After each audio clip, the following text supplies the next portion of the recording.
It's not over until your father says it's over. Life is not over with you until your father says it's over. It is not over with you, even in sickness, until your father says it's over. It's not over with you in every adverse situation, persecution, until your father says it's over, because of the value he placed on you. 1 Peter chapter 1, verse 18. Peter said, remember the ransom that was paid for your freedom. Remember the price that was paid for your freedom. And that will help you to understand your value.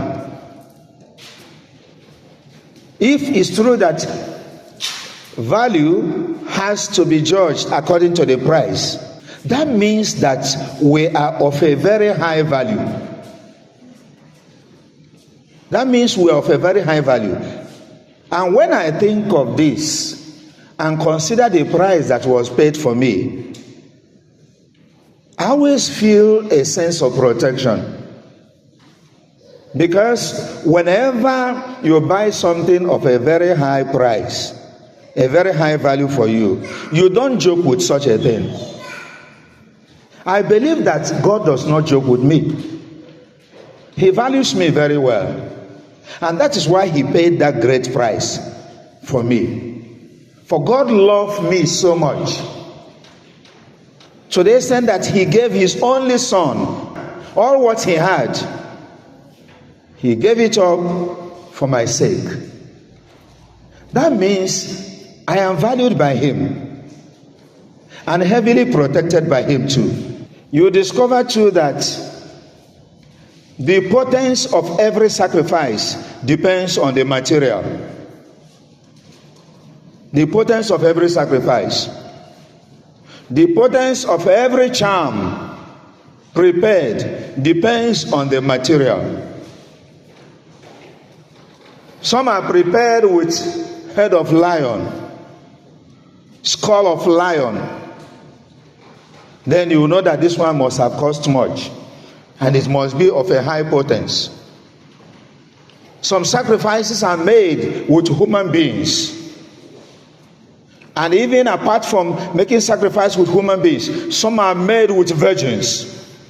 They will tell you blood of virgin. So the material, the potency of such sacrifices or such charms depends on the material that is used. Come to African traditional religion where you have different sacrifices.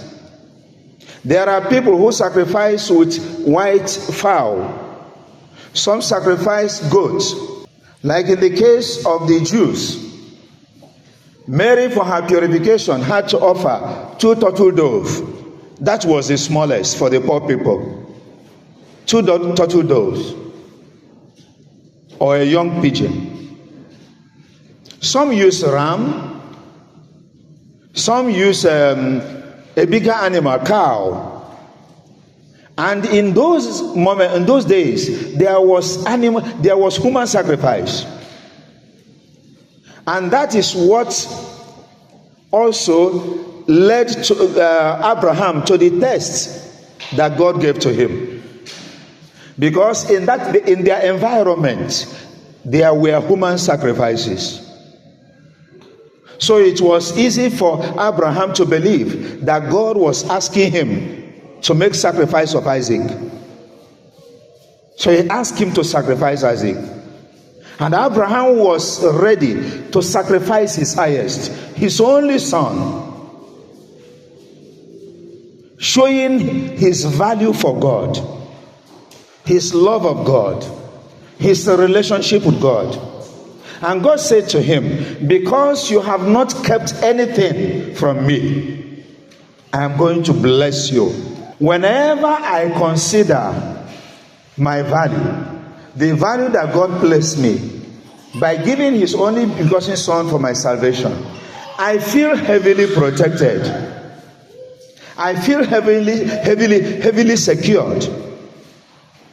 And that is how each and every one of us should always feel. That God values us so much. That is why he gave up his only son. And that we are protected because since we are of a very high value, God does not joke with us. God does not toil with what cost him the life of his son. In Romans chapter 5 verse 10, St. Paul says,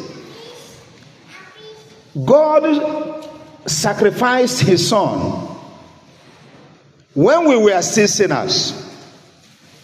He sacrificed his son to save us when we were sinners.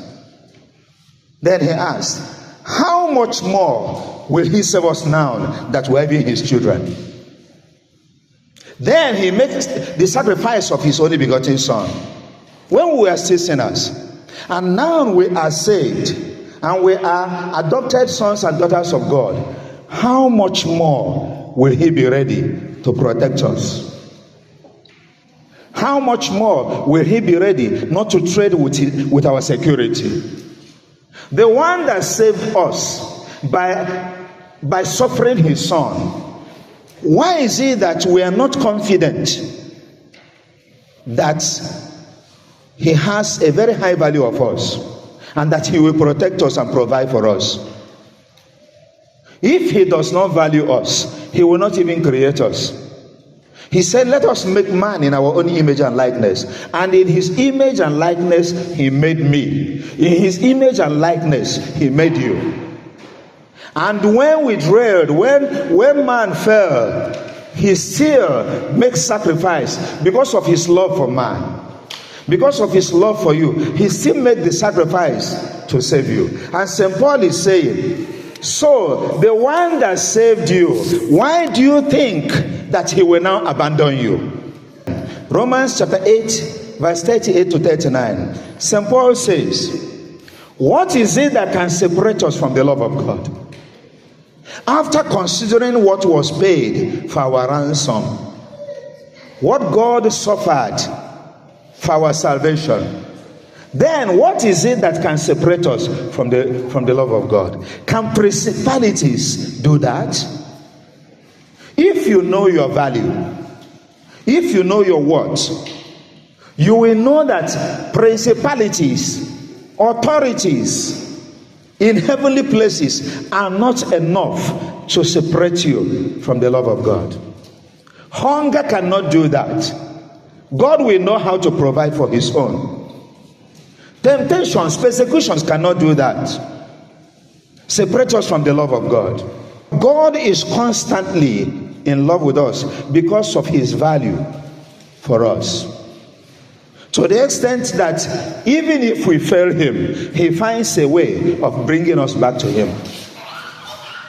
When we are in trouble, he protects us, he cherishes us because he bought us with high value. He values us so much.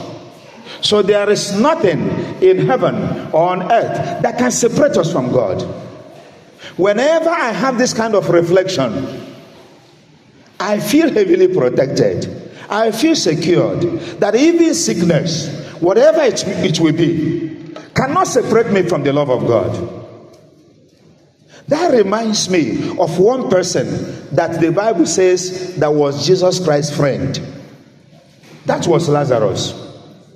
They were very close. And Lazarus fell sick and Lazarus died. And Jesus Christ made a statement that this will not end in death. Jesus was angry with death, with sickness. That sickness, even death, could touch his own friend. He said this will not end in death. Martha even said to him, if you were here, the love that existed between you and your friend Lazarus would have kept him alive. And Jesus Christ wept, even though he knew what to do. He wept because of his love for Lazarus. He wept because of the humiliation that his friend was suffering. Lazarus, his friend, was waiting for him. He did not corrupt. He did not decay. The body did not decay. He came out. Because whoever knows his value, whoever knows the value that God has placed him, will not decay.